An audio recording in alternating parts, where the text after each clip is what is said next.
دادگاه در مسکو افراد متهم به قتل گنرال ایگور کیریلوف فرمانده نیروهای حمایت از حمله‌های کیمیایی و بیولوژی روسیه را به مهلت‌های از 18 سال تا حبس ابد محکوم کرد. خبرگزاری اینترفکس روز 21 ینور خبر داد که دادگاه حربی احمد جان قربانوف شهروند ازبکستان را در رابطه با این کشتار به حبس ابد و پرداخت 1 میلیون روبل حکم نموده است. همچنین سه گمانبر دیگر به توخان تاجیف 18، رمضان پدیوف 22 و رابرت سفریان به 25 سال زندان محکوم شدند. محکوم شدگان به اشتراک در سازمان تروریستی، انجام دادن حمله تروریستی از جانب گروه سازمان یافته، معاملات غیرقانونی مواد ترکنده و گذشتن از آموزش با مقصد انجام دادن فعالیت‌های تروریستی گناهکار شدند.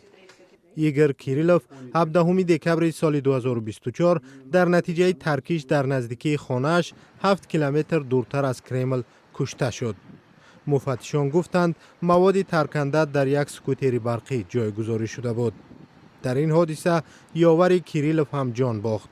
یک روز بعد حادثه مقامات روسیه اطلاع دادند که در رابطه با کشتار گنرال شهروند 29 ساله ازبکستان را دستگیر کردند. با گفته مسکو او فرمان اوکراین را درباره از بین بردن کیریلوف اجرا کرده است. قربانوف در نوار FSB خدمات فدرالی امنیت روسیه گفته بود که این کار را با دستور مقامات اوکراین انجام داد. اما معلوم نیست که این ویدیو در چه شرایطی ثبت شده بود. در گذشته بارها دروغگویی مقامات روسیه آشکار شده است. از این رو به این فرضیه مقامات روس با شبهه نگاه می شود.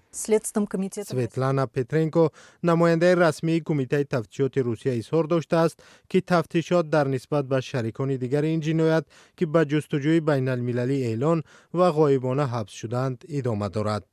در یک سال اخیر 3 نظامی بلندپایه روسیه در مسکو کشته شدند. گنرال یاروسلاو موسکالیک معاون سردار سرریاست ستاد کل نیروهای مسلح روسیه ماه اپریل سال 2025 در ترکش ماشین در نزدیکی شهر مسکو کشته شد. موسکالیک در سالهای 2015 و 2019 در گفت و شنود شیوه نورماندی درباره اوکراین نقش کلیدی داشت.